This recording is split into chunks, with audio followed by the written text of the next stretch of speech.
ఇవాళ నేను మిమ్మల్ని అడుగుతున్నా, కృష్ణ, గోదావరి, యమున, గంగా, సరస్వతి అన్ని నదుల పేర్ల మీద మన ఆడబిడ్డలకు పేర్లు పెట్టుకుంటున్నాం. అవునా?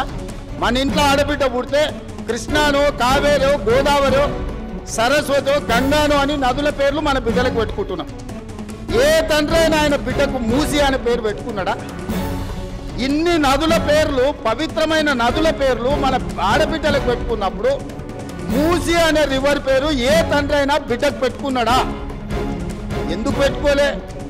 ఆ మూసి కంపు కొడుతుంది కాబట్టి, మూసి మురిగిపోయింది కాబట్టి, మూసిలో విషం చిమ్ముతున్నది కాబట్టి ఆ విషము, ఆ కంపు, ఆ మురికి మా బిడ్డల పేర్లు పెట్టుకోవద్దని తల్లిదండ్రులు ఏదైతే అనుకుంటున్నారో ఆ మూసి మురికిని ప్రక్షాళన చేయాలనుకుంటున్నా నేను.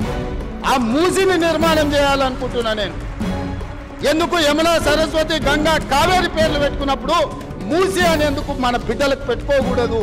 ఆ మూసిని అద్భుతంగా నిర్మించినప్పుడు తప్పకుండా తల్లిదండ్రులు వాళ్ళ బిడ్డల పేర్లు మూసి అని పెట్టుకుంటారు. అంత అద్భుతమైన నిర్మాణం మనం చేసుకుందాం. నిర్మాణ క్రమంలో మల్లన్న సాగర్లో 14 ఊర్లను ఖాళీ చేసి 60,000 ఎకరాలు మల్లన్న సాగర్లో ల్యాండ్ ఎక్విజిషన్ జరగలేదా? కొండ పోచమ్మలో జరగలేదా? రంగనాయక సాగర్లో ల్యాండ్ ఎక్విజిషన్ జరగలేదా? నాగార్జున సాగర్ నిర్మించినప్పుడు ల్యాండ్ ఎక్విజిషన్ జరగలేదా?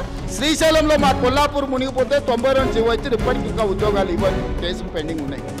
శ్రీశైలం కట్టినప్పుడు నిర్వాసితులు కాలేదా? ఇవాళ మూసి నిర్మాణం చేస్తే కూడా కొన్ని వేల మంది, 5,000 మందో 10,000 కుటుంబాల్లో నిర్వాసితులు అయితే నిర్వాసితులను ఎట్లా ఆదుకోవాలని సలహా చెప్పండి అని నేను అడుగుతున్నా. ఈరోజు భూసేకరణ జరిగేటప్పుడు, మూసి నిర్మాణానికి భూమి తీసుకునేటప్పుడు మల్లన్న సాగర్ల భూ నిర్వాసితులను నువ్వు పోలీసులతో కొట్టించి, గుర్రాలతో తొక్కించి కొట్టినావు కదా.